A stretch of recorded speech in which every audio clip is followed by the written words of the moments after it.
আসসালামু আলাইকুম প্রিয় দর্শক বন্ধুরা, সূরা ফাতিহাকে বিশ্বনবী কেন কুরআনের মা বলেছেন, আর এই সূরা ফাতিহার 5টি নাম নিয়ে আমি আলোচনা করব। ভিডিওটি স্কিপ না করে সম্পূর্ণ দেখবেন। সূরা ফাতিহাকে বিশ্বনবী বলেছেন উম্মুল কুরআন বা কুরআনের মা। মা যেমন সন্তানের জীবনকে পূর্ণ ও সার্থক করে তোলেন, তেমনি সূরা ফাতিহার শাশ্বত বাণীও কুরআনকে পূর্ণতা দিয়েছে। আরবিতে উম্ম শব্দটি অর্থ হচ্ছে মা।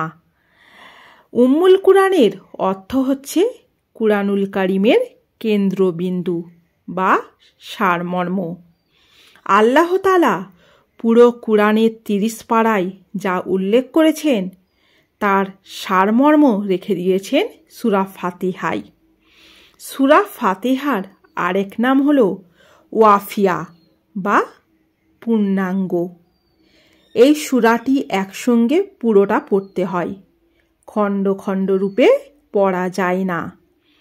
কেউ প্রথম রাকাতে সূরাটি 3 আয়াত এবং পরের রাকাতে 4 আয়াত এভাবে পড়তে পারবে না, পড়লেও সেটা বিশুদ্ধ হবে না। কিন্তু কুরআনের অন্যান্য সূরা খণ্ডিতভাবে নামাজে তিলাওয়াত করা যায়। যেমন প্রথম রাকাতে সূরা আর রহমানের প্রথম 10টি আয়াত তিলাওয়াত করল আর দ্বিতীয় রাকাতে বাকি আয়াত, এটা জায়েজ। কিন্তু সূরা ফাতিহার ক্ষেত্রে এমনটা জায়েজ নেই। এজন্য এই সূরাকে ওয়াফিয়া বা পূর্ণাঙ্গ বলা হয়। এই সূরার আরেকটি নাম হচ্ছে সূরাতুদ দুয়া, অর্থাৎ প্রার্থনার সূরা। কিভাবে মহামহিম আল্লাহর কাছে দোয়া করতে হয়, ফরিয়াদ করতে হয়, মহান রবের কাছে চাইতে হয়, সেটা এই সূরার মধ্যে নিহিত রয়েছে। এই সূরায় আমরা প্রতিনিয়ত বলে থাকি ইহদিনাস সিরাতাল মুস্তাকিম, হে আল্লাহ আমাদের সরল সঠিক পথ দেখান। অর্থাৎ আমরা যেন বলি, হে আল্লাহ, আমরা যদি কখনো পথ ভুলে যাই কিংবা বিপদগামী হই, তাহলে আপনি আমাদের পথ দেখান এবং সুপথে পরিচালিত করিন। আপনার দিনবৃক্ষের সুশীতল ছায়াতলে আমাদের স্থান দিন। পৃথিবীর কোনো শক্তিই যেন আপনার দেখানো পথ থেকে আমাদের বিচ্যুত করতে না পারে। এই সূরার আরেক নাম হলো সূরাতুশ শিফা তথা আরোগ্য লাভের সূরা। কোনো অসুস্থ ব্যক্তির শরীরে এই সূরা পড়ে ফু দিলে আল্লাহ তাকে আরোগ্য দান করেন। তবে এ ব্যাপারে পরিপূর্ণ বিশ্বাস তথা ঈমান রাখতে হবে। ঈমান যদি মজবুত হয় তবেই এতে কাজ হবে, নতুবা হবে না। সহিহ বুখারীর এক বর্ণনা থেকে জানা যায়, কিছু সাহাবী একবার সফরে বের হলেন। সফরের মাঝে তাদের কাছে এক বালিকা এসে বলল, আমাদের গোত্রের সর্দারকে সাপে কেটেছে। গোত্রে কোনো পুরুষও নেই যে তার ওপর নির্ভর করব। অতএব আপনাদের কেউ কি আছেন যিনি ঝাড়ফুঁক করতে পারেন? একজন সাহাবী গিয়ে ঝাড়ফুঁক করলেন। লোকটি সুস্থ হয়ে উঠল। গোত্রের সর্দার খুশি হয়ে সেই সাহাবীকে 30টি ছাগল উপহার দিলেন এবং দুধ পান করালেন। ঝাড়ফুঁক দেওয়া সাহাবীকে অন্য সাহাবীরা জিজ্ঞেস করলেন, তুমি কি সত্যি ঝাড়ফুঁকের পদ্ধতি জানো?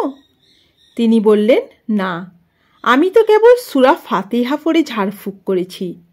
সাহাবীরা ভাবলেন তারা মদিনায় ফিরে নবীজিকে এই নিয়ে বিস্তারিত জিজ্ঞেস করবেন।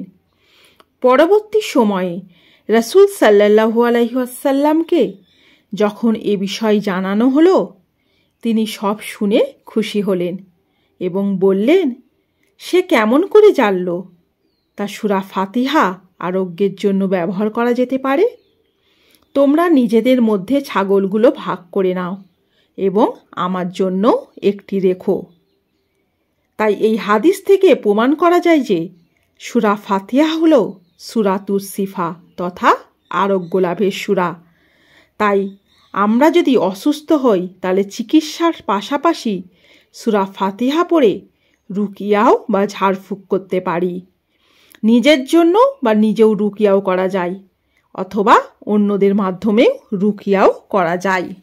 সূরা ফাতিহার আরেকটা নাম হলো সাবউল মাসানি বা নিত্য গঠিত 7 বাক্য।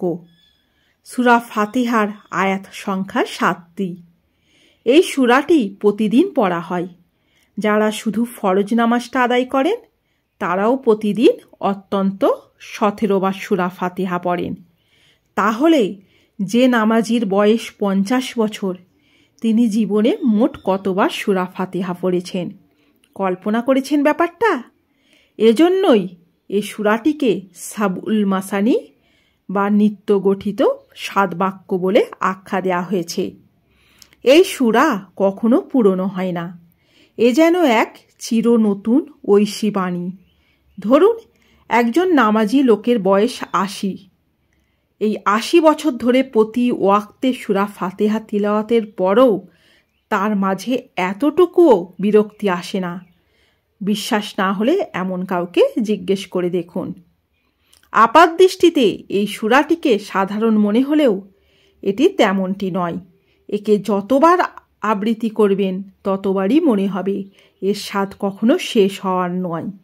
অনন্তকাল ধরে পড়লেও এ সূরার স্বাদ শেষ হবে না, মোটেও পুরনো মনে হবে না।